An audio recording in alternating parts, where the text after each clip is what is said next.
Saya berharap itu sesuatu yang penting untuk kita tahu supaya kita jangan menganggap sepele soal moral ini.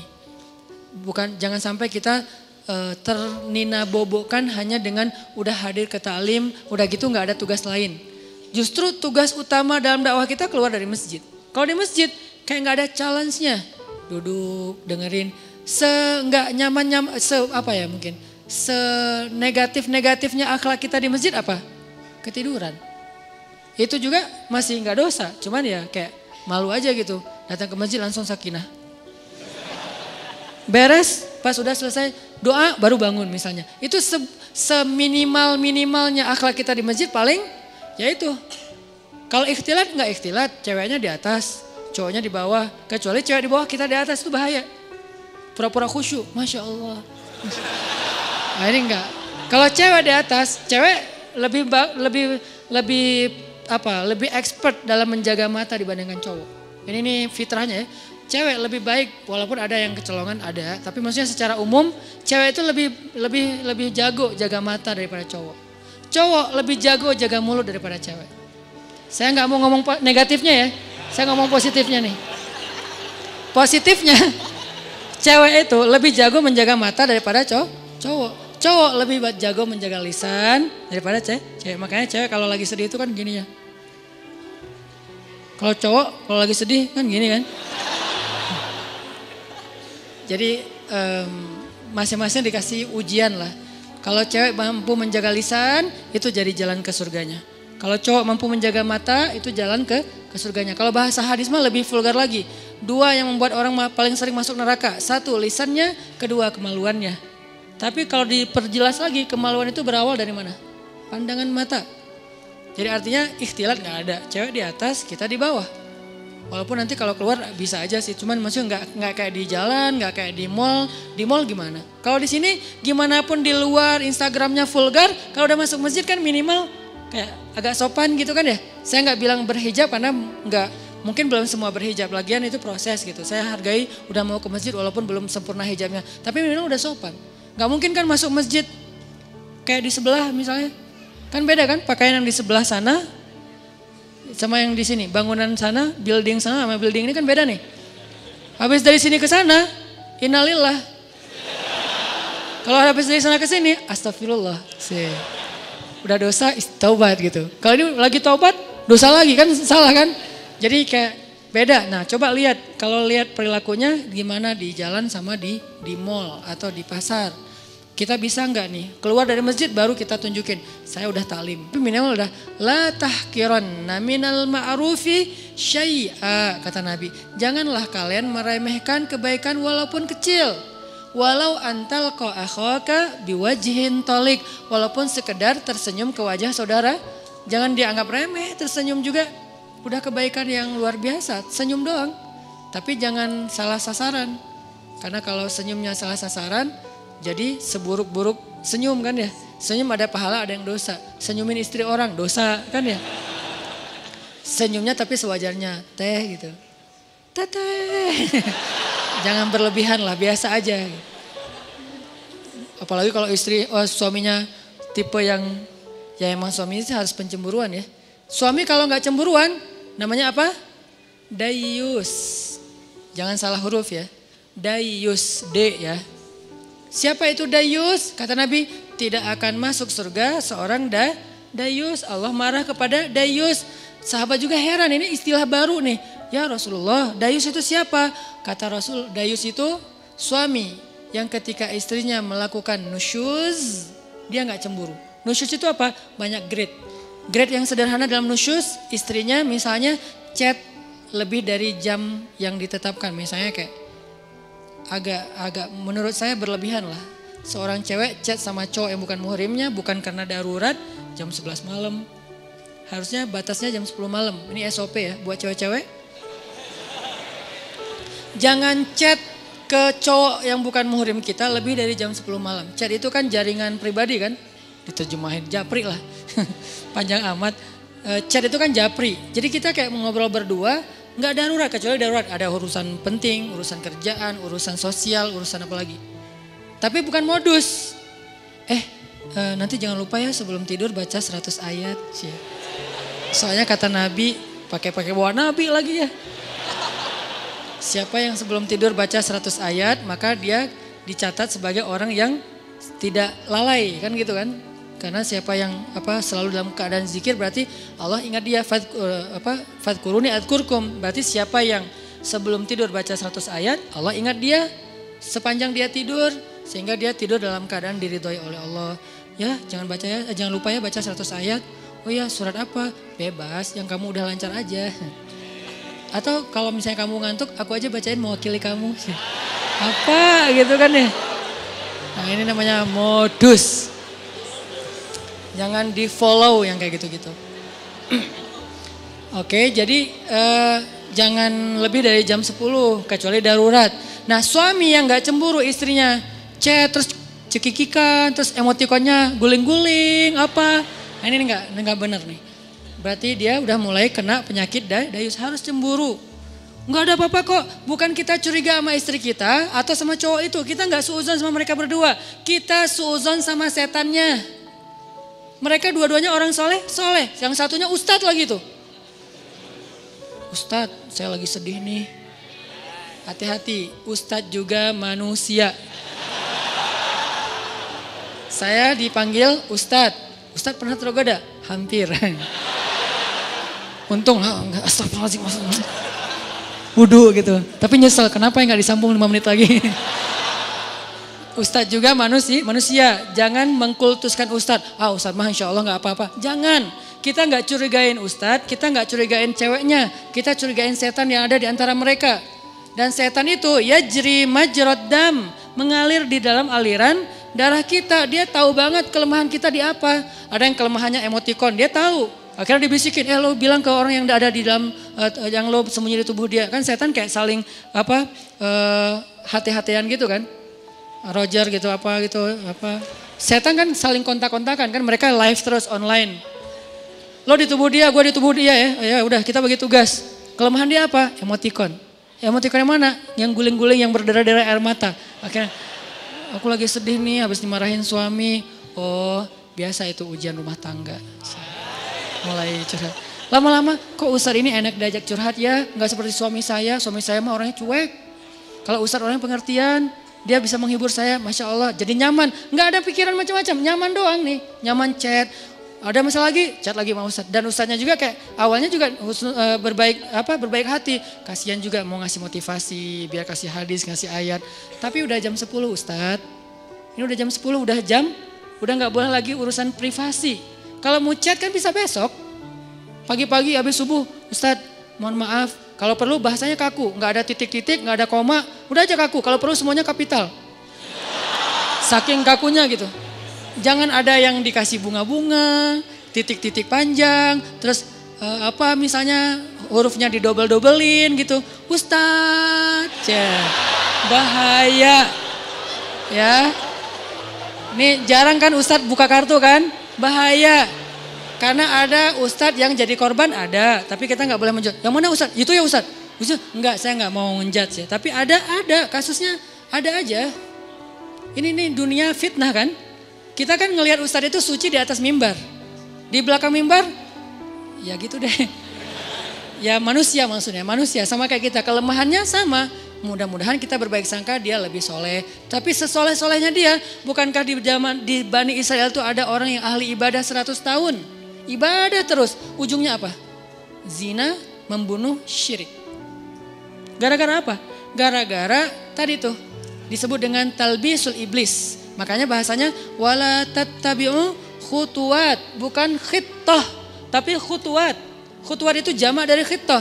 Langkah-langkah, bukan satu langkah. Setan itu gak nyuruh kita langsung bikin dosa. Itu satu langkah. Nyuruh kita pelan-pelan dulu. Kalau perlu berpahala dulu. Jadi dia ke kanan dulu. Baru nanti muter ujung-ujungnya tanpa kita sadari udah di kiri. Gitu caranya, bukan lo ke kiri. Enggak, kita gak mau. Zina lo, gak mau dong. Tapi kasihan dia, bantuin. Ke kanan kan. Bantuin. Dia kayaknya lagi labil banget daripada dia bunuh diri. Ya udah deh gue temenin. Chat sampai jam 12 malam. Kanan, chatnya pelan-pelan. Ayat dulu keluarin, hadis, lama-lama nasihat pribadi. Kok kata-katanya bagus? Ya kata-kata saya sendiri. Oh Ustadz ini bijak sekali. Mulai ke tengah, ujung-ujungnya ada di kiri. itu terjadi. Berapa lama dari sini ke sini? Bisa seminggu, bisa sebulan, bisa setahun. Yang jelas usaha dari sini ke sini tuh seumur hidup kita dia usahain terus sama si setan teh. Dia nggak akan berhenti. Kita udah ke sini, udah sampai di sini, sadar balik lagi kan? Diusahain lagi. Dia nggak akan berhenti sampai kiamat. Itu perjanjiannya dengan Allah. Akan aku sesatkan cucu-cucunya Adam sampai hari kiamat. Kalau dunia batas waktunya kiamat, kalau kita batas waktunya sakaratul maut. Jadi nggak ada batas waktu, terus saja. Mau ustadznya udah kakek-kakek juga sama. Sebelum meninggal berarti masih ada kesempatan diginiin. Dia nggak akan nyuruh nyebrang ke sana. Khutwat. Khutwat itu langkah-langkah yang panjang, yang banyak. Mungkin 1000 langkah, mungkin 2000 langkah. Yang jelas goalsnya ke sini nih. Tapi langkahnya ke kanan dulu. Itu talbis namanya. Talbis itu tipuan. Ada Bani Israel. Gimana ceritanya? Masih boleh dikit cerita? Jadi ada 3 orang pemuda, soleh-soleh semuanya. Mereka punya 1 adik perempuan, berempat. Yang paling bungsunya cewek, cantik, masih jomblo, single. Bukan jomblo, single. Karena dia biasa aja gitu dengan kesinggelannya. Nah, 3 cowok ini dapat tugas militer karena negara mereka itu ada wamil, wajib militer, ada peperangan, mereka diserang. Akhirnya dia 3 cowok ini dipanggil untuk ikut berperang. Mereka khawatir gimana dengan adiknya yang perempuan, siapa yang akan jaga. Ini cerita dari hadis, bukan fiksi, bukan fiktif. Fiksi beda lagi, bukan fiktif gitu, cerita dari hadis. Nah, karena mereka nggak tahu gimana cara ke siapa harus menitip adik perempuannya, keluarganya di luar kota, nggak ada yang di situ, susah gitu. Pokoknya intinya nggak ada yang mereka percaya selain seorang ahli ibadah yang ada di negeri mereka. Cuman beliau ini nih yang paling soleh, paling amanah, paling baik. Bukan ustadz biasa lah, ustadz legend lah ya. Udah senior banget lah ya. Nah akhirnya mereka sepakat bertiga, kita titipin aja adik kita ke syekh itu. Datanglah ke syekh ini.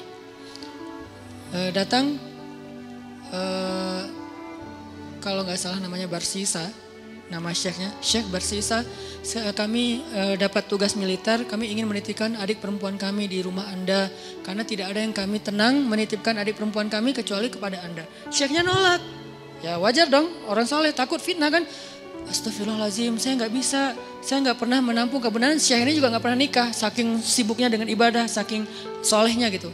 Bukan yang nggak nikah berarti udah sibuk ibadah juga. Beliau kayak Imam Nawawi. Imam Nawawi itu nggak nikah sampai akhir hayat kan. Ketika ditanya kenapa Anda belum menikah? Oh astagfirullahaladzim, saya lupa menikah. Kenapa? Karena saya sudah menikahi ilmu. Saking cintanya beliau dengan ilmu, ilmu itu lebih daripada istri buat beliau. Sehingga tidurnya dengan buku, bangunnya dengan buku, jalannya dengan buku, buku aja kerjaannya. Imam Nawawi, ilmunya luar biasa dahsyat. Tapi jangan ditiru ya. Karena kita nggak gitu-gitu amat juga tentang ilmu. Ilmu enggak, nikah enggak kan. Ya pilih salah satu deh. Kalau enggak ilmu ya nikah gitu. Masalahnya kita ilmu gimana? Apakah udah selevel Imam Nawawi yang hadis dalam semalam hafal berapa ribu hadis. Terus setiap malam tuh nulis buku. Sholat 2 rakaat, satu paragraf. 2 rakaat, 1 paragraf. Jadi setiap paragraf itu 2 rakaat sholat.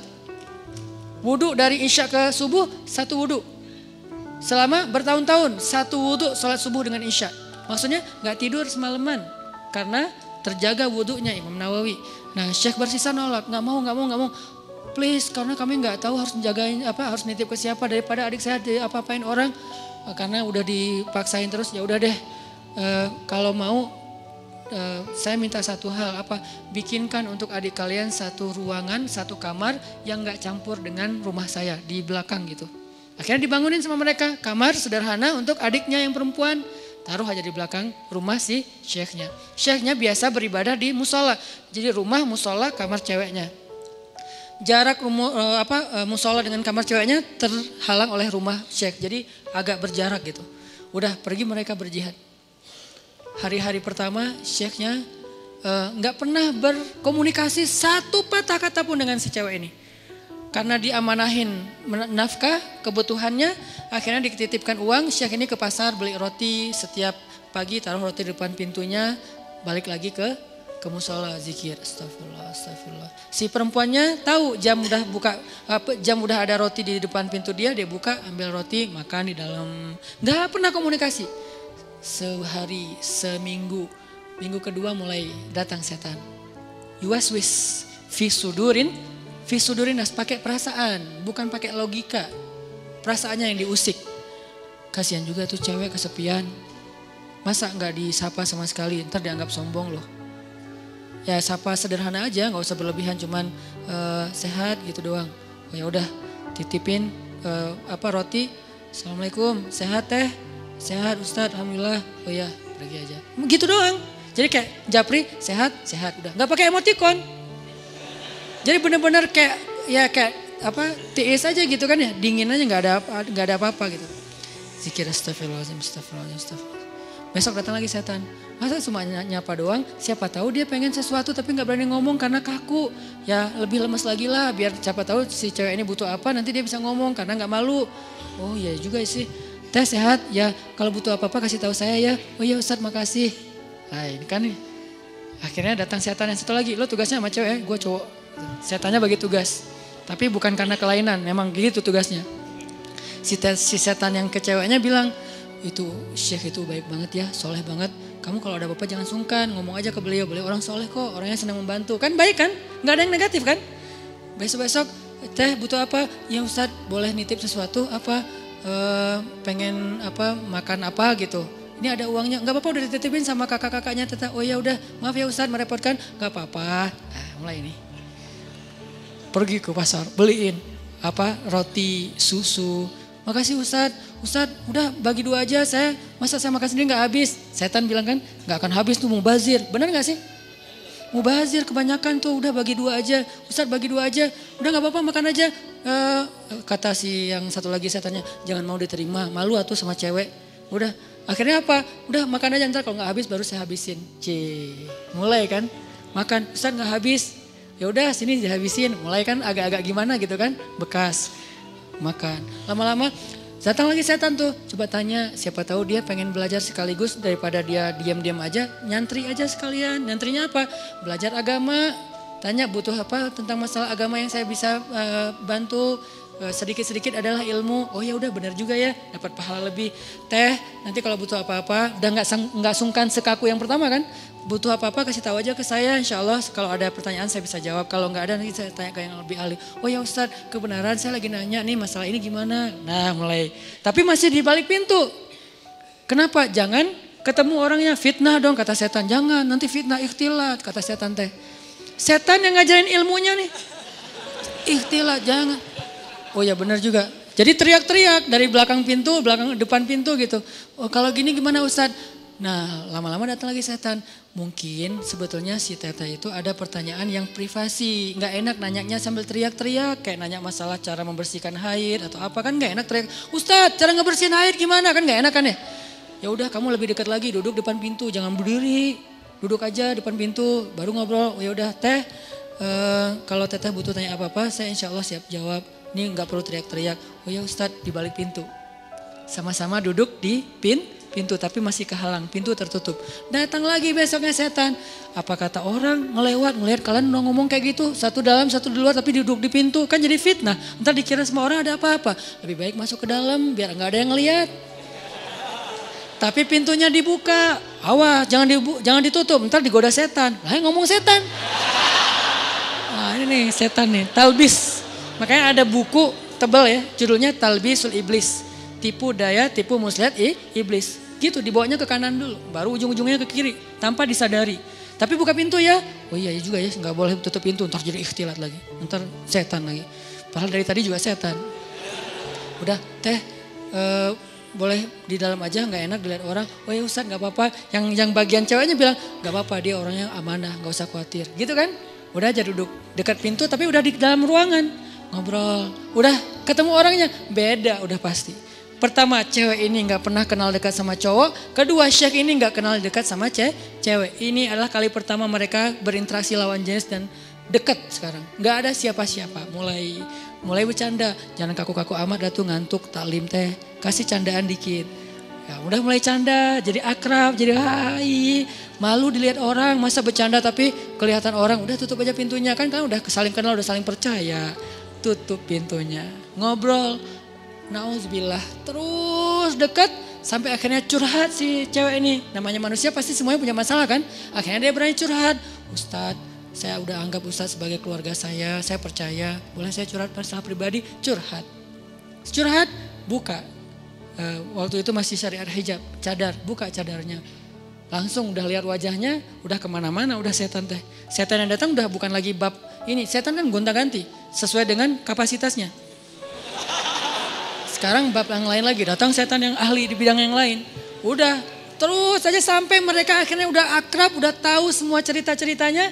Nangis, ceweknya nangis, senangis-nangisnya.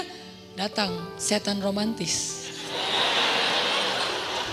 Kalau yang pertama gak ngerti romantis, taunya fikih. Kalau sekarang setan jangankan setan, manusia aja ada yang kayak gitu. Dulu Senok Hogranya yang di Aceh tuh, dia hafal ribuan hadis, hafal Quran 30 juz hanya untuk merusak masyarakat Aceh dengan berstatus ulama kan ya.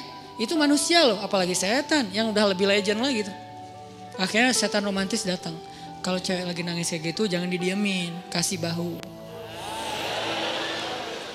Nanti kalau dia tersinggung gimana? Gak akan tersinggung. Cewek kalau lagi kayak gitu dia gak akan tersinggung. Dia pasti positif. Jangan kasih bahu pas dia lagi ngomongin masalah agama. Kasih bahu pas dia lagi nangis, lagi emosional. Itu pasti dia akan terima. Oh gitu ya? Udah Neng. Nah mulai nih akrab, usap-usap.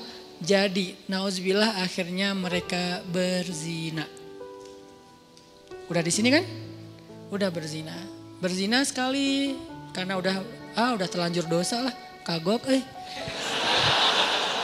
Udah kagok kan? Udah aja, biasa aja gitu. Udah dosa juga gitu. Jangan manggil Syekh lagi lah, manggil A aja. Jadi tadi kan manggilnya Syekh, lama-lama Ustadz, lama-lama AA.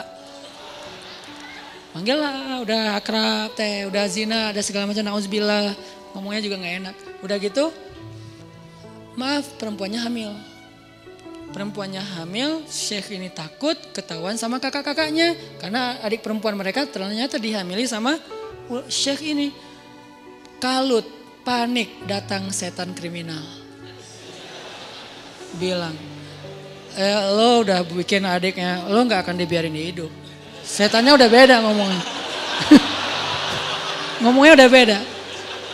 Udah terlanjur, udah lo habisin aja deh. Gak usah banyak mikir, udah lo habisin aja lo sekarang. Udah. Gitu-gitu. Oh udah dihabisin, dibunuh ceweknya.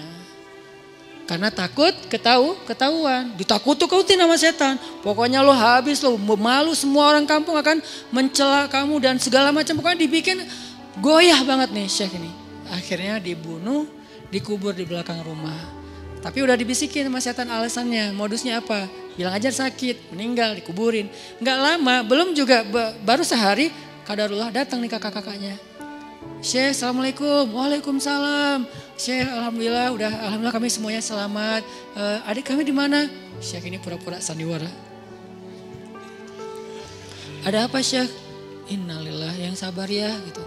Allah mentakdirkan kalian gak ketemu lagi. Baru aja kemarin adik kalian sakit keras dan meninggal. Maafkan saya gak bisa jaga amanah kalian. Innalillahi wa inna ilaihi raji'un. Ya gak apa-apa Syekh, di mana kuburnya? Di belakang. Datang doa, pulang aja. Setan kan jahat banget ya. Setan tuh gak pernah berpihak sama kita. Dia itu pengadu domba. Malam setan ini datang ke dalam mimpi ketiga kakak beradik ini. Mimpinya sama. Setan yang sama, gimana gak sama redaksinya. Mimpinya sama.